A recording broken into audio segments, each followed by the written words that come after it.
Dr. Jonathan Whitmore, a professor at Brown University, was giving a lecture in a packed hall. He began speaking in a sarcastic tone, mocking Melania Trump, implying she was only famous due to her husband. The professor went on to make several remarks about Melania Trump's achievements, suggesting that they were insignificant or unearned. He focused heavily on her position as First Lady, and insinuated that she didn't deserve the attention or recognition she received. Barron Trump, the son of Melania and former President Donald Trump, was sitting quietly in the back of the lecture hall during the lecture. At first, he didn't respond to the professor's jabs, allowing the comments to continue. As the professor's mockery grew louder and more pointed, Barron's demeanor began to change. He stood up, drawing the attention of the entire room, ready to speak out. Despite his calm and composed manner, Barron began to speak in a measured tone, addressing the professor directly. He corrected the misconceptions the professor had about his mother, Melania, challenging the idea that she owed her success only to her husband. Dr. Whitmore, caught off guard by Barron's sudden outburst, attempted to brush it off, expecting the situation to return to normal. However, he was clearly taken aback by the calm, yet assertive way Barron was challenging his words. The lecture hall fell silent, as students sensed the growing tension between the professor and Barron. A few students exchanged looks, unsure of how to react, while others began to shift in their seats. Intrigued by the unfolding confrontation, Barron continued to speak, his voice steady and unwavering, as he listed his mother's own accomplishments, including her career as a model and her advocacy work. He pointed out that Melania Trump had built her own life and identity, separate from her marriage, and did not deserve to be belittled in the way Dr. Whitmore was doing. Dr. Whitmore's attempts to regain control of the situation faltered as the room remained captivated by Barron's powerful words. The professor struggled to formulate a response, his previous confidence in the lecture now undermined by Barron's dignified defense. Slowly, some students began to nod in agreement with Barron's words, while others appeared to be reconsidering their initial laughter at the professor's remarks. The silence in the room deepened, as more students began to recognize the gravity of the situation and the importance of Barron standing up for his mother. The mood in the lecture hall shifted from one of tension to admiration, as Barron's composed defense of his mother resonated with many of the students. What started as a mocking moment now felt like a stand for dignity and respect. Realizing the tide had turned, Dr. Whitmore reluctantly backed down, his earlier confidence replaced with discomfort. The professor, who was used to dominating the classroom, now appeared small in comparison to the strength of Barron's response. After Barron's final words, a heavy silence lingered in the room, as no one dared to break the stillness. Dr. Whitmore stood there, caught between wanting to salvage the situation and being unable to respond in a meaningful way. It began quietly at first, a single clap, then another. Gradually, more students joined in, and soon, the entire lecture hall was applauding Barron. The applause was not just for the content of his words, but for the courage he displayed in standing up in the face of ridicule and defending his mother with dignity. Dr. Whitmore, now visibly embarrassed, avoided eye contact with the students. His attempts to regain control of the class felt hollow as the applause continued. The professor, once the authoritative figure in the room, now looked defeated, his authority undermined by Barron's composed yet powerful defense.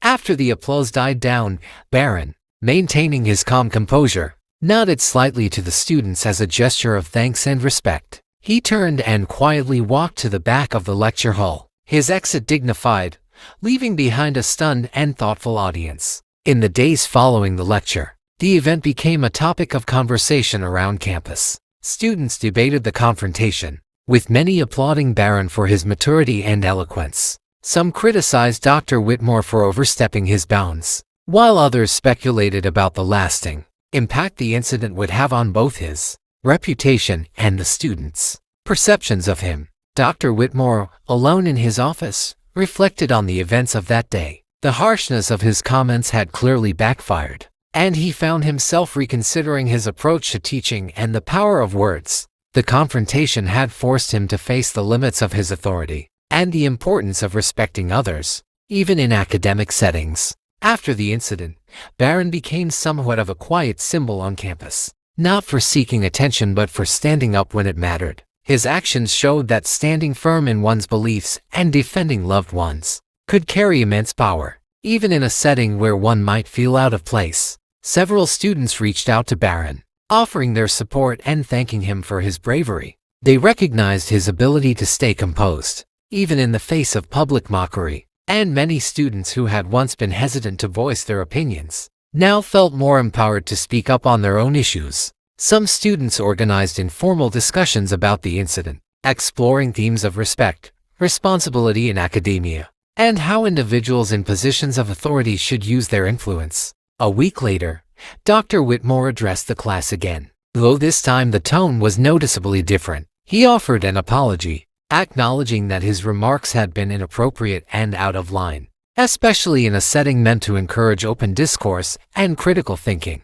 The apology was met with mixed reactions, with some students appreciating his humility, while others felt it came too late or lacked sincerity. Over time, the incident became a defining moment for many of the students who witnessed it, as it sparked conversations about the role of personal bias in education and the ways that power dynamics in classrooms can affect learning. For Barron, the experience was not just about defending his mother but also about learning the importance of using one's voice responsibly and standing up for what's right, even in challenging circumstances.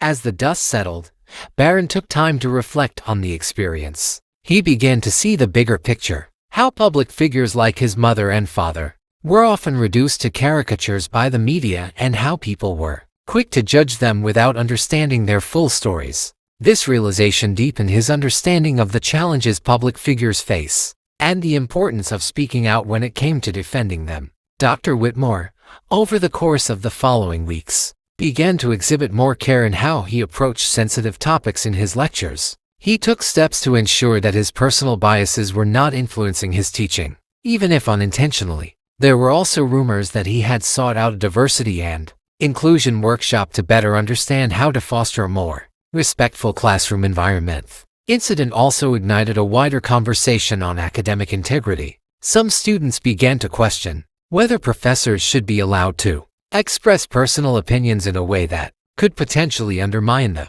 objectivity of the learning environment. Debates were held, both in classrooms and in informal gatherings, about how educators can balance their personal views with their responsibility to create a neutral space for students. Barron's act of standing up to his professor had, in many ways, become a catalyst for this broader reflection on the role of academics in shaping discourse. Over time, Barron became more confident in expressing his views, particularly when it came to defending those he cared about. He began to engage more in discussions on campus about public perception, fairness, and the importance of empathy in public discourse. While he continued to avoid the spotlight, his newfound ability to speak up for what he believed in earned him a quiet respect from his peers, who saw him as a more thoughtful, grounded individual. The events of that day stayed with Barron long after the dust had settled. It wasn't just the public defense of his mother that shaped him. It was the realization that his voice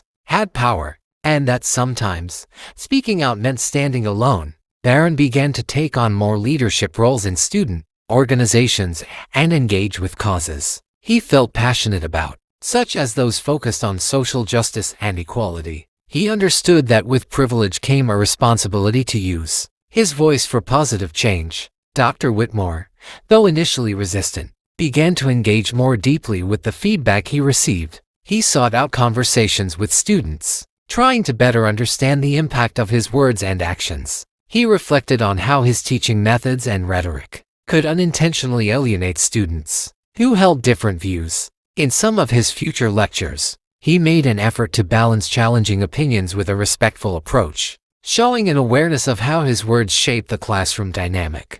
Recognizing the potential for his experience to encourage dialogue, Barron became involved in promoting respectful discourse on campus. He participated in panels and student-led forums focused on navigating difficult conversations, especially in academic settings. These discussions aimed to create a more open and supportive atmosphere, encouraging students to voice differing perspectives in a manner that was both respectful and thoughtful. Dr. Whitmore took it upon himself to further his own education regarding sensitivity and inclusion in the classroom. He attended workshops on inclusive teaching practices and implicit bias, striving to understand how his own views might unintentionally affect students. His experiences with Barron's defense served as a wake-up call, prompting him to reassess his teaching style and adopt more inclusive and balanced approaches. The incident left a lasting cultural impact on the Brown University campus. It became a reference point for discussions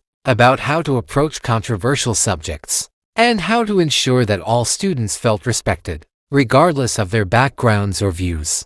Over time, the university began to implement new policies regarding classroom conduct, reinforcing the need for open, respectful dialogue and the avoidance of personal attacks. This shift in the campus culture led to a more inclusive environment. Though Barron had no interest in stepping into the political spotlight, the attention and respect he received on campus helped him develop a broader platform for advocacy. He began to participate in local community events, using his voice to support causes like mental health awareness, youth development, and equality. His commitment to using his position for positive change resonated with many, and he became a quiet but powerful force for good in the community. While he still preferred to stay out of the media glare, those who knew him saw him as a young man with a deep sense of purpose. The end of the story marks a culmination of Barron's personal growth, Dr. Whitmore's introspection, and the broader cultural shift within the university. Barron,